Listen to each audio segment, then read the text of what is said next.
Hi hello friends, garlic mushroom fry ஒரு time இந்த மாதிரி செஞ்சு பாருங்கள். இது எல்லா விதமான சாதத்துக்கும் ஸ்நாக்ஸாக கூட சாப்பிட்லாம். ரொம்ப சூப்பராக இருக்கும்.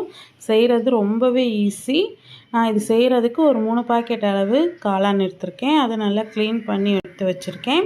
இப்போ கடாயில் ஒரு 2 டேபிள் ஸ்பூன் எண்ணெய் ஊற்றிட்டு ஒரு கட்டி பூண்டு, ஒரு 2 கொத்து கருவேப்பிலை போட்டு தாளிச்சுக்கோங்க. பூண்டு நல்லா ஃப்ரை ஆனதும் நம்ம க்ளீன் பண்ணி எடுத்து வச்சுருக்கேன் இந்த மஷ்ரூமை சேர்த்துட்டு ஒரு நிமிஷத்துக்கு நல்லா வதக்கிக்கலாம். இந்த எண்ணெயிலேயே இந்த மஷ்ரூம் நல்லா வதங்கிக்கிட்டு இருக்க டைமில் இதுக்கு தேவையான மசாலா பொருட்கள் சேர்த்துடலாம். 1 டீஸ்பூன் அளவுக்கு மிளகாத்தூள், 1 டீஸ்பூன் தனியாத்தூள், அப்புறம் ஒரு அரை டீஸ்பூன் அளவுக்கு சீரகத்தூள், அரை டீஸ்பூன் கரம் மசாலா சேர்த்துட்டு நல்லா கலந்து விட்டுட்டு இதுக்கு தேவையான அளவு உப்பு சேர்த்து நல்லா கலந்துக்கோங்க.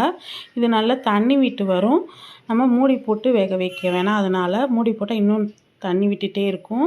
இப்போ கொஞ்சமாக கசூரி மேத்தி சேர்த்துட்டு நல்லா ட்ரை ஆகணும். தண்ணியெல்லாம் அந்த அளவுக்கு வந்ததும் ஒரு டேபிள் ஸ்பூன் பட்டர் இல்லைன்னா நெய் சேர்த்து கிளறிட்டு கொஞ்சமாக கொத்தமல்லி தழை தூவி இறக்கிருங்க. அவ்வளோதான், ஒரு சூப்பரான கார்லிக் மஷ்ரூம் ஃப்ரை ரெடி ஆகிடும்.